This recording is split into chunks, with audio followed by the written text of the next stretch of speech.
Guys welcome back to new video RS play super. Chapter number 1117 आ चुका है और इस चैप्टर में भी पिछले कई सारे चैप्टर्स की तरह ही वेगापंक का मैसेज कंटिन्यू चल रहा है। ऑल्दो वेगापंक ने अभी तक कुछ ऐसा अलग सा नहीं बताया जिसके बारे में हमें अंदाजा नहीं था या फिर हमें पता नहीं था, लेकिन फिर भी एक बहुत ही इंटरेस्टिंग फैक्ट पता चली है और अगर तुम इसको सुनोगे ना तुम्हें समझ में नहीं आएगा। देखो मैं तुम्हें सीधा सीधा बता दे रहा हूँ, रेलिंग नहीं चाहता कि किसी को भी वॉइड हिस्ट्री के बारे में पता चले। जी हाँ, ये सच है। पायरेट किंग के क्रू का एक बहुत ही इंपॉर्टेंट मेंबर नहीं चाहता कि अभी किसी को भी वॉइड हिस्ट्री के बारे में पता चले। लेकिन आखिर क्यों? आखिर कौन सी चीज थी उस समय में जो कि वर्ल्ड गवर्नमेंट भी नहीं चाहती और अब तो पायरेट किंग के क्रू के मेंबर्स भी नहीं चाहते कि किसी को पता चले? ऐसा क्या था वन पीस में कि देख के रॉजर उसको हंसने लगा? भाई वीडियो को एंड से जरूर देखना क्योंकि इन सारी चीजों के बारे में हम बात जरूर करेंगे। और अब बिना टाइम वेस्ट किए लेट्स बिगिन।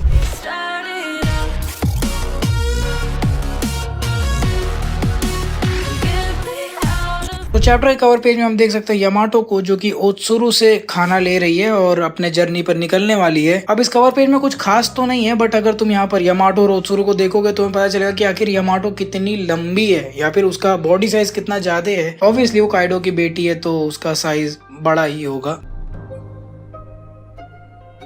बट अभी तक मुझे ऐसा नहीं लग रहा था क्योंकि थ्रू आउट द एनिमे कभी ऐसा फील नहीं हुआ कि यामाटो एक्चुअली में लार्जर है compare to Luffy and all that. मुझे लगा उसका जो बॉडी साइज है वो बाकी के कैरेक्टर जितना ही होगा, but she is actually very large human या फिर ओनी। खैर चैप्टर की बात करें, चैप्टर नंबर 1116 इसका नाम है कॉन्फ्लिक्ट। ये कल शाम को ही आया था और एज यूजुअल मुझे फ्राइडे को शाम में टाइम मिला रिकॉर्ड करने के लिए, इसलिए तुम्हें आज वीडियो देखने को मिल रही है। और अगेन इस चैप्टर में भी वेगापंक का ही मैसेज कंटिन्यू चल रहा है और मोस्ट ऑफ द जो वेगापंक का मैसेज है आई थिंक उसमें से काफी सारी चीजें हमें ऑलरेडी पता है कि जॉय बॉय पहले हुआ करता था, उसकी फाइट वाइट हुई है, तो वो सब कुछ हम लोग को ऑलरेडी पता था। बट इस वाले चैप्टर से हमें एक चीज कंफर्म हो गई कि एक एंशिएंट वेपन एक्चुअली में मॉडर्न टाइम में यूज किया गया है और जिस लेवल पे उसका डिस्ट्रक्शन हुआ है ना भाई वो अनमैच्ड है। तो इमेजिन करो अगर तीनों के तीनों एंशिएंट वेपन्स को एक साथ यूज किया जाए तो पूरी की पूरी वन पीस की दुनिया खत्म हो जाएगी, जो कि एक्चुअली में हो भी चुका है। वेगापंक ने पिछले चैप्टर में बताया था, तो उसी के बारे में इस पूरे चैप्टर में बात हो रही है। क्या यहाँ पर चैप्टर स्टार्ट होता है, ऑल ओवर द वर्ल्ड लोगों का रिएक्शन होता है, लोग सवाल पूछ रहे हैं कि वेगापंक ने बोला कि इतने बड़े बड़े वेपन्स आज भी इस दुनिया में हैं और लोग ये भी पूछ रहे कि आखिर 800 साल पहले की फाइट अभी कैसे चल सकती है, उस समय से लेके आज तक तो कोई जिंदा भी नहीं होगा और आखिर अगर इतनी बड़ी वॉर चल भी रही है तो सब कुछ सीक्रेट क्यों है? और जब लोग ये सारे सवाल पूछ रहे हैं हम देख सकते हैं ईमू को जो कि जाके नेफेटारी डी लिली का जो बड़ा सा पोर्ट्रेट रखा हुआ, बड़ी सी तस्वीर है, उसको जाके घूर रहा है और एकदम गुस्से में बोलता है वेगापंक। पता जब मैंने चैप्टर को पढ़ा और मैंने ईमू को देखा, मतलब जब भी उसको देखता हूँ एक कोई थ्योरी दिमाग में आ ही जाती है और इस बार कुछ ऐसा आया दिमाग में कि यार जॉय बॉय सॉरी बोल रहा है फिशमैन को और फिर जॉय बॉय को बाकी सब लोग सॉरी बोल रहे हैं, चल क्या रहा है? और ऐसे उन्होंने काफी पॉपुलर थ्योरी है कि एक्चुअली में जो नेफेटारी डी लिली थी उसने जॉय बॉय को धोखा दिया था, जिसकी वजह से मुझे ये लगता है कि बहुत सारे एंशिएंट टाइम के कैरेक्टर जैसे कि अपनी जुनिशा हो गई या फिर वो वॉर रोबोट हो गया, वो सभी लोग जॉय बॉय की हेल्प नहीं कर पाए और बाद में जब जॉय बॉय ये वॉर हार गया तब जाके लिली को रियलाइज हुआ कि उसने कितनी बड़ी गलती कर दी थी और बाद में उसने अपनी गलती को सही करने की कोशिश की, जिसके बाद ईमू ने उसको गायब कर दिया। खैर वेगापंक का मैसेज वापस से रिज्यूम होता है और वेगापंक बोलता है कि मैं तुम सभी लोगों से तहे दिल से माफी मांगना चाहता हूँ क्योंकि एक और ऐसी बात है जिसके बारे में मुझे कन्फेस करना है। और ये बात अभी भी लोग बहुत ध्यान से सुन रहे हैं, स्पेशली अलाबास्ता किंगडम का हमें यहाँ पर थोड़ा बहुत सीन देखने को मिलता है जहाँ पे पेल और बाकी सारे कैरेक्टर्स भी हैं, सबके नाम नहीं मुझे याद है। खैर वेगापंक कंटिन्यू करता है और बोलता है कि मेरा हमेशा से यही गोल था कि मैं एक ऐसा एनर्जी सोर्स बना पाऊं जो कि सोसाइटी के डेवलपमेंट में यूज हो। और ऑल्दो मैं अपना ये रिसर्च अभी तक कंप्लीट नहीं कर पाया हूं, बट अपना रिसर्च करते करते मैं पहुंचा मदर फ्लेम पर और इस फ्लेम की पावर में एक्चुअली में बहुत सारे प्रैक्टिकल यूजेस हैं और मैं इस बात की गारंटी दे सकता हूं कि ये जो अनलिमिटेड जलने वाली एनर्जी है इसको हम लोग एक दिन पूरे दुनिया में सबके घर में बल्ब जलाने के लिए यूज कर पाएंगे। अब ये डिस्कवरी तो बहुत अच्छी थी लेकिन फिर भी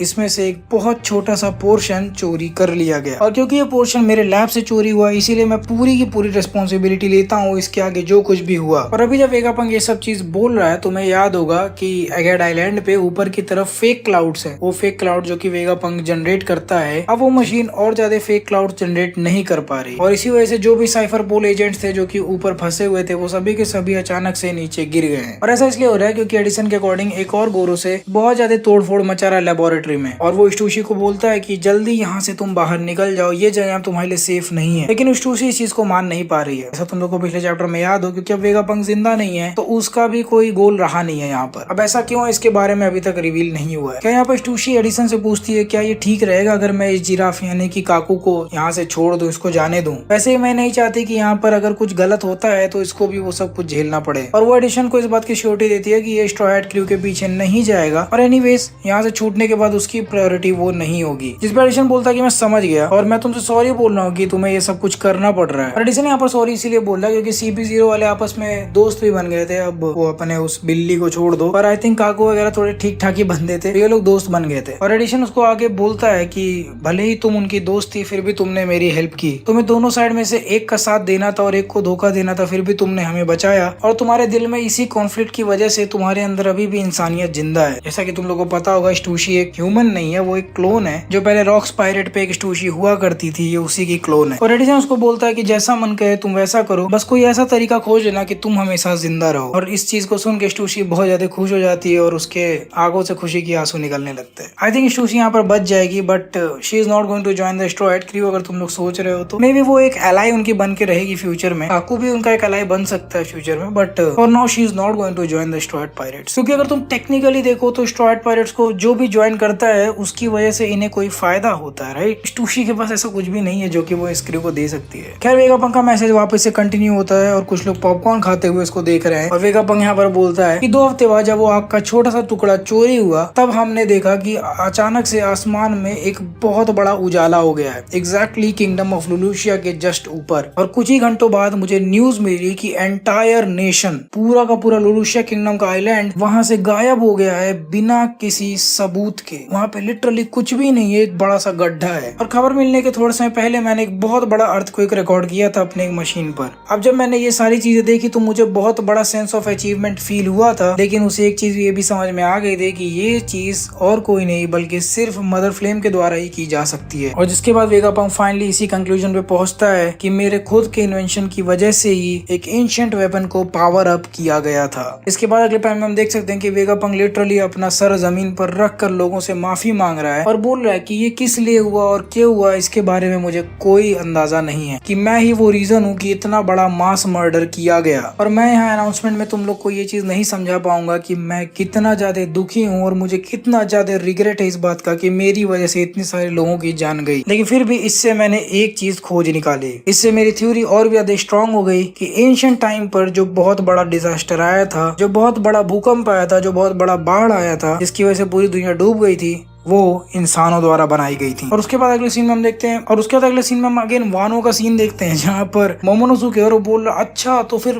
प्लूटोन भी एक एंशिएंट वेपन है। इस पे किनेमोन उसको बोलता है मोमोनोसुके चुप रहो, आगे की बातें सुनने दो। और उसके अगले पैनल में हम पोसाइडन को भी देख सकते हैं जो कि इस चीज के बारे में सुन रही है और वो भी हैरान है। खैर वेगापंक आगे बताता है कि एक टाइम ऐसा था जब 3 बहुत बड़े बड़े वेपन्स एग्जिस्ट किया करते थे, और ऐसा बोला जाता है कि जॉय बॉय ने कोशिश की थी कि ये सारे वेपन्स अपने जनरेशन में पास डाउन होते रहे। और अब इसी वजह से ये सवाल उठता है कि आखिर पूरी की पूरी दुनिया क्यों नहीं डूब गई, पूरी की पूरी दुनिया क्यों नहीं तबाह हो गई। और इसी सवाल का जवाब ना होने की वजह से हम किसी एक साइड को गलत या और किसी एक साइड को सही नहीं बोल सकते। लेकिन वो दिन दूर नहीं जब ये सारे के सारे जवाब हमारे सामने होंगे। और इस चीज को तुम लोग एक धमकी की तरह ले लो, क्योंकि जब वो समय आएगा तो पूरी दुनिया में हाहाकार मच जाएगा। वर्ल्ड सेंचुरी एक ऐसा टाइम है जिसके बारे में आज भी हमें कुछ भी नहीं पता, लेकिन एक ऐसे लोग थे, एक ऐसा क्रू था जिसको इस चीज के बारे में सब कुछ पता चल गया था। और उसके बाद अगले सीन में हम देखते हैं मरीन हेडक्वार्टर्स पे, जहाँ पर इस समय फ्लीट एडमिरल अकाइनू है, जिसके मुंह हाथ और पता नहीं कहाँ से धुआं निकल रहा है गुस्से में, और वो बोल रहा है एवरीथिंग। लगता है वेगापंक तुम सब कुछ बता दोगे। और जिसके बाद वेगापंक बोलता है कि मैं और किसी की बात नहीं कर रहा हूँ बल्कि उस आदमी के क्रू की बात कर रहा हूँ जिसे ये दुनिया बोलती है द किंग ऑफ पायरेट्स, यानी कि कप्तान गोल्डी रॉजर। और ये चीज सुनते ही पूरी दुनिया में लोगों की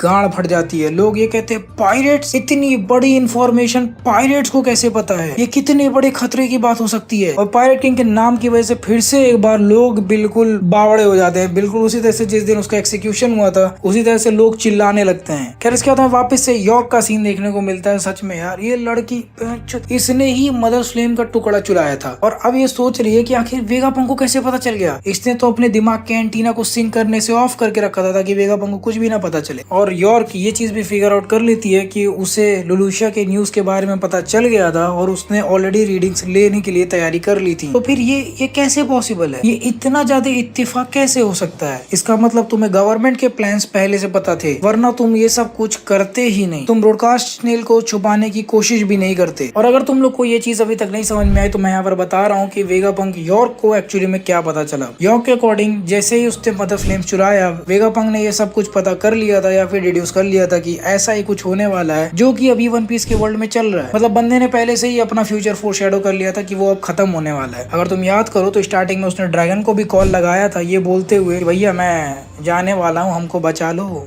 या फिर देख लो क्या कर सकते हो मेरे लिए। और इसी वजह से वेगापंक ने लुलुशिया किंगडम की रीडिंग्स ली। इसी वजह से वेगापंक ने अपनी रिकॉर्डिंग भी की और उसने ब्रॉडकास्ट स्नेल को छुपा दिया, क्योंकि ऑब्वियसली ये रिकॉर्डिंग उसी समय के बाद हुई जब लुलुशिया किंगडम के ऊपर अटैक हुआ था। और इसी चीज से मुझे एक चीज और याद आती है। तुम्हें याद हो कि जब काइडो जमीन के अंदर डूबा था, मतलब जब लूफी ने उसको पंच किया था और वो जमीन के अंदर धंस गया था और वोल्केनो में चला गया था, एक बहुत बड़ा भूकंप भी आया था याद है, जिसकी वजह से समुद्र में एक ब्लास्ट भी हुआ था। कहीं ये वही सेम ब्लास्ट तो नहीं जो कि लुलुशिया किंगडम की वजह से वानो तक पहुंचा था? और जैसे यॉर्क को ये सारी चीजें समझ में आ जाती हैं, वो तुरंत एल्डर्स को कॉल लगाती है, फिर से वही बकचोदी कर रही है वो जो हमेशा से करती आ रही है। और वो बोलती है कि मुझे पता है कि ब्रॉडकास्ट स्नेल कहाँ पर है। और सारे के सारे बुड्ढे उसकी बात बहुत ध्यान से सुनने लगते हैं, इंक्लूडिंग अपने महात्मा डी गांधी। और वो चिल्लाकर बोलती है कि बिना किसी शक के मैं तुम्हें ये बता सकती हूँ कि ये कहाँ पर है। मैं भी तो एक वेगापंक हूँ और ये स्नेल एक्चुअली में फेवरियो स्ट्रेटम में छुपा हुआ है, यानी कि वो जगह जहाँ पर इस समय आयरन जायंट अटैक कर रहा है और खड़ा होकर उसको गार्ड कर रहा है ताकि कोई भी इस अनाउंसमेंट को रोक ना पाए। खैर वेगापंक का अनाउंसमेंट वापस से रिज्यूम होता है और वो बोलता है कि पायरेट किंग के क्रू को तो पता ही था हमारी सारी की सारी हिस्ट्री जो कि गायब हो चुकी है, आखिर क्यों वो आगे बढ़ के पूरी दुनिया को कुछ भी नहीं बताए। और उसके बाद सीन शिफ्ट होता है right hand man of gold D Roger यानी कि डार्क किंग सिल्वर्स रेलिक के पास। शैकी भी वहीं पर है और वो उसको बोलती है कि यार बहुत पी लिए हो, अब चलो कुछ अलग अलग काम करते हैं। लेकिन यहाँ पर रेलिक बोलता मैं ऑलरेडी झड़ चुका हूँ यार, बिल्कुल उसी तरह से जिस तरह से वेगापंक भी बुड्ढा हो गया और फालतू बकचोदी कर रहा है। और वो वेगापंक को बोलता है भाई यार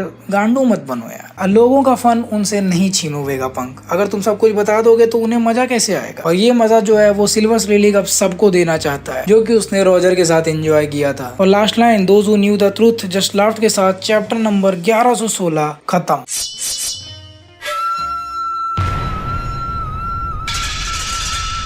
अब रेलिक के लास्ट लाइन का मतलब क्या है? देखो रेलिक को एक्चुअली में सब कुछ पता है और तुम्हें याद हो जब उसने लूफी और रॉबिन इन सबको बोला था कि मैं तुम सबको अभी सब कुछ बता सकता हूँ जो कुछ भी पहले हुआ था, जो कुछ भी पॉनिग्राफ्स में लिखा हुआ है, तो क्या तुम लोग ये जानना चाहते हो? तो रॉबिन ने सीधे सीधे बोल दिया था नहीं, मैं अपनी जर्नी खुद से देखना चाहती हूँ और मैं अपनी जर्नी खुद से हिस्ट्री को पता करना चाहती हूँ अपनी जर्नी के थ्रू। और यही सेम चीज रेलिक दोबारा बोल रहा है कि वो अब नए नए पायरेट्स जो नए नए लोग निकले इस समय समुद्र में, उनका मजा खराब नहीं करना चाहता। उन्हें भी पूरा हक है कि वो इस समुद्र को एंजॉय कर पाएं और इस दुनिया के राज को जान पाएं। और तुम लोग सोच लोगे कि आखिर ऐसा क्यों, आखिर इतना बड़ा बड़ा खतरा लेने का क्या फायदा होता है? तो यार देखो बात ऐसी है कि मैं तुम्हें एक नॉर्मल सा कॉन्सेप्ट बताता हूँ कि हर वो बंदा जो गीता पढ़ता है, इसका मतलब ये नहीं है कि एग्जैक्ट सेम चीज वो भी उससे वही सीखता है जो कि अगला बंदा सीखा है। उसके पर्सपेक्टिव में उन श्लोकों का मतलब कुछ और हो सकता है जो कि वो अपने लाइफ को इम्प्रूव करने में इम्प्लीमेंट करता है। और इसीलिए हर किसी को बोला जाता है कि उसको ध्यान से पढ़ो, संस्कृत सीखो और उसे